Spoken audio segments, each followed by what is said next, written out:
আলাইকুম গাইস, কেমন আছেন? আলহামদুলিল্লাহ ভালো আছে। আপনাদের সাথে একটু রান্নাঘর থেকে এখানে আমি নৈত্য শুটকি পাক করবো। দেখুন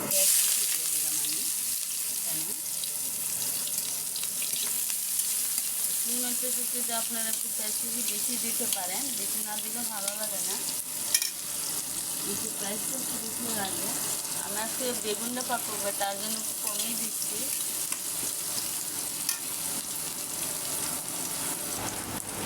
এখানে আমি এখন দিয়ে দিব শুটকি। আমি শুটকিটা একটু ভাজার জন্য দিয়ে দিব। এখানে শুটকিটা যদি ভালো করে না বাদাম তেলের সাথে একদম একটা গন্ধ থাকে, শুটকির একটা গন্ধ থাকে, তার জন্য আমি শুটকিটা ভেজে নিব।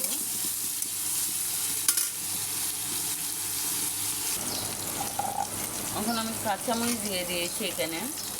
তো আমি শুটকিতে একটু রসুন বাটা দিয়ে দিয়েছি। আমি আর কিছু মশলা দিই না, রসুন খাই আমি দিই শুটকিটা। দেখেন পরিমাণ মতো লবণ, 4 চামচ 1 টেবিল চামচ আমি নিয়ে দিয়েছিলাম রসুন বাটা। এখানে মরিচ 4 চামচ আদা চামচ, হলুদের গুঁড়া 4 চামচ আদা চামচ। আমি সব মশলা আমি দিয়ে দিয়েছি। আমি একটু কষায় নিব। এখন 5 মিনিট কষানোর পরে আমি একটু পানি দিয়ে দিব। এখন পানি অ্যাড করে দিয়েছি। দেখেন আমার এই যে শুটকি কষানো হয়ে গেছে। এখানে এখন আমি যে সবজিগুলো কেটে রেখেছিলাম এগুলো দিব। আমি শুটকিতে সবসময় আস্তা রসুন দিই, তার জন্য আমি আস্তা রসুন দিয়ে দিয়েছি কয়টা।